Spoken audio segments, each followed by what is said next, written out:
Kesalahan foto proposisi, mereka tidak pernah menjawab mengenai Anda misalkan sebagai pemerintah harus jujur ketika Anda gagal menyelamatkan ratusan orang yang meninggal akibat COVID-19 misalkan. Orang-orang pada akhirnya akan panik di sisi Anda, orang-orang justru tidak akan percaya dengan pemerintah di sisi Anda, walaupun di sisi Anda sudah ada transparansinya, karena orang-orang tuh melihat bahwa pemerintah itu sudah gagal menyelamatkan orang-orangnya pada akhirnya, kan? Atau sama seperti misalkan di masa rezim Orde Baru, pemerintahan itu membunuh atau misalkan menculik banyak orang, atau menculik banyak orang, pada akhirnya rasa kepercayaan itu juga sulit akan terjadi di sisi Anda karena orang-orang akan tahu semua rahasia tersebut, bukan? Atau misalkan contoh lagi, kalau kalian tahu kasus tentang Freeport yang ada di Papua, itu terjadi karena Belanda itu menjual Indonesia karena Belanda kalah dari Amerika, jadi itu sebagai trade off-nya kepada Amerika, bukan? Ini fakta-fakta yang gak semua orang tahu, dan bayangkan apa yang akan terjadi, apa yang akan menjadi reaksi orang-orang ketika mereka tahu seberapa jahat dan seberapa kotor orang-orang ini pada akhirnya, bukan? Kericuhan akan terjadi di sisi mereka tidak bisa memain di skenario bagaimana orang-orang di sisi mereka itu akan damai, orang-orang di sisi mereka itu akan jauh lebih baik pada akhirnya, karena reaksi-reaksi ini akan terjadi, bukan? Maka kericuhan akan terjadi, dan walaupun sudah ada transparansi atau kejujuran, ini tidak membuat kehidupan manusia itu jauh lebih baik pada akhirnya. Alasan mengapa tim Jawa Tengah kalah di perdebatan kali ini, kita mulai dari P1 mereka. Tidak ada model yang jelas di sisi mereka, apakah tanpa rahasia itu sama dengan gak ada kebohongan sejak dari awal dan baru diperjelas di pembicara-pembicara selanjutnya, bukan? Atau kebohongannya terjadi tapi dimitigasi oleh tanpa rahasia di sisi mereka, tidak ada kejelasan, bukan? Artinya walaupun di skenario terbaik mereka pun itu mengenai misalkan benefit, keuntungan tentang utilitarian untuk mencegah segala kerugian, misalkan yang mereka kasih contoh untuk mencontek, lalu artinya semua orang di sisi Anda akan dapat informasi Anda sendiri Anda sendiri ketika Anda nyontek, dan seluruh dosa akan terpapang jelas, bukan? Pada akhirnya, maka pertanyaannya, jika seluruh informasi itu terpapang jelas dan seluruh rahasia itu terpapang jelas, bagaimana orang-orang itu mau saling menasihati ataupun ada kultur penolakan di sisi mereka? Karena semua orang tuh pasti berbuat dosa, bukan?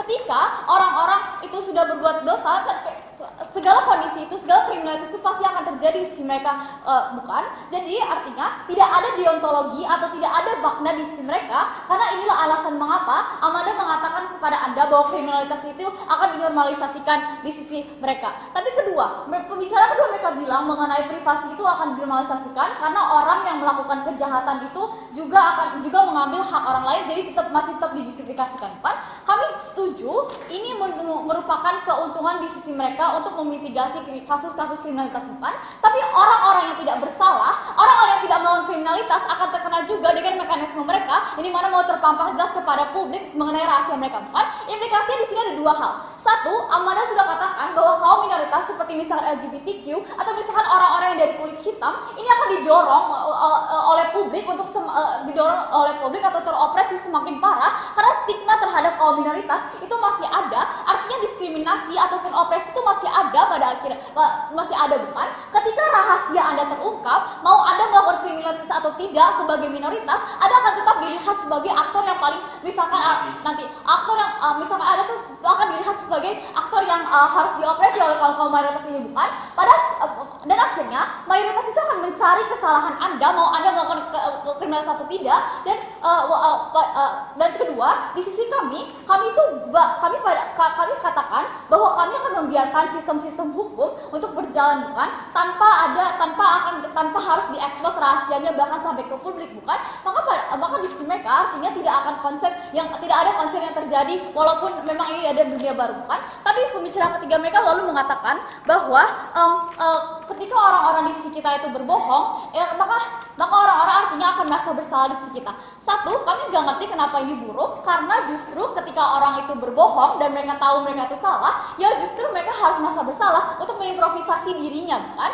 Tapi kedua, kalaupun memang mereka itu berbohong karena itu adalah hal-hal yang disengaja, akhirnya improvisasi itu tetap akan terjadi dan orang-orang itu akan sadar bahwa berbohong itu buruk dan berbohong itu tidak boleh dilakukan karena ada counterfactual yang sudah kami katakan, bukan? Misalkan dari agama atau misalkan dari pelajaran moral yang guru Anda katakan atau orang tua Anda katakan untuk tidak berbohong, bukan? Tapi masuk ke dalam titik pertentangan kami tentang kehidupan yang ideal. Mereka katakan ini adalah hak untuk jadi hak mereka untuk jadi apa yang mereka inginkan, bukan? Tapi satu, manusia itu tidak akan jadi diri sendiri di sisi Anda karena benefit ini menjadi kontinjen jika Anda sebagai minoritas hidup di negara-negara yang progresif atau liberal, bukan? Jika mereka itu bahas tentang ingin jadi apa yang mereka inginkan, berarti kan artinya kan implikasinya atau konklusinya itu terhadap kaum minoritas, bukan? Dan mereka gagal memproteksi hal tersebut. Tapi kedua, kalaupun memang iya, kami rasa kedua sisi itu setuju, problematikanya itu masih ada mengenai opresi dan mengenai diskriminasi, bukan? Ini sulit untuk mencapai penerimaan kepada kaum-kaum tersebut,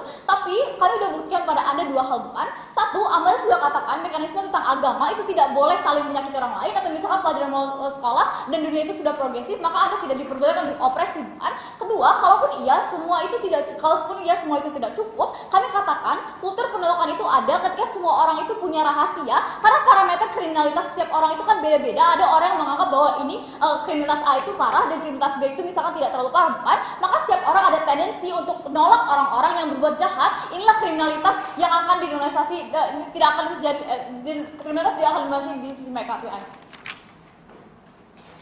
Bukankah hukum dan segala yang Anda lakukan itu berjalan ketika orang tidak punya rahasia?